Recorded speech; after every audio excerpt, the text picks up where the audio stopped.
දෙහිවල ජාතික සත්වෝද්‍යානයේ ප්‍රධාන ආකර්ෂණයක් වන වයස අවුරුදු 153ක් වන යෝධ ඉබ්බා අප්‍රේල් 16 බදාදා දින පැවැත්වෙන සාම්ප්‍රදායික අලුත් අවුරුදු හිසතෙල් ගෑමේ උත්සවය සඳහා තෝරාගෙන තිබේ. මෙම විශේෂ උත්සවය පෙරවරු 9ට ආරම්භ වන අතර සත්වෝද්‍යානයට පැමිණෙන දර්ශනාලාභීන්ට එය නැරඹීමේ අවස්ථාව උදාවනු ඇතේ. සත්වෝද්‍යානයේ මෙහෙයුම් අධ්‍යක්ෂිකා අනෝමා ප්‍රියදර්ශිනි මහත්මිය විසින් අලුත් අවුරුදු සැමරුම් හා සම්බන්ධ මෙම විශේෂ අවස්ථාව පිළිබඳව තොරතුරු අනාවරණය කරමින් පවසා සිටිය අලි ඇතුන්, සීබ්‍රා, හිපොපොටෙමස්, වලසුන්, සිම්බා නම් සිංහ පැටවා, මුවන් සහ ඇතැම් පක්ෂීන්ද මෙම හිසතෙල් ගෑමේ චාරිත්‍රය සඳහා තෝරාගත් සතුන් අතර ඇති බවයි.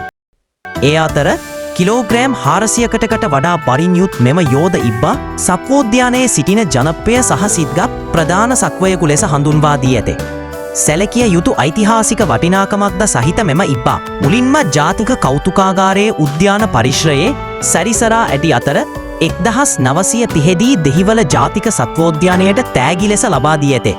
තවදුරටත් මෙවැනි වීඩියෝ නැරඹීම සඳහා අපගේ ලංකා විමසුම YouTube නාලිකාව සබ්ස්ක්‍රයිබ් කරන්න.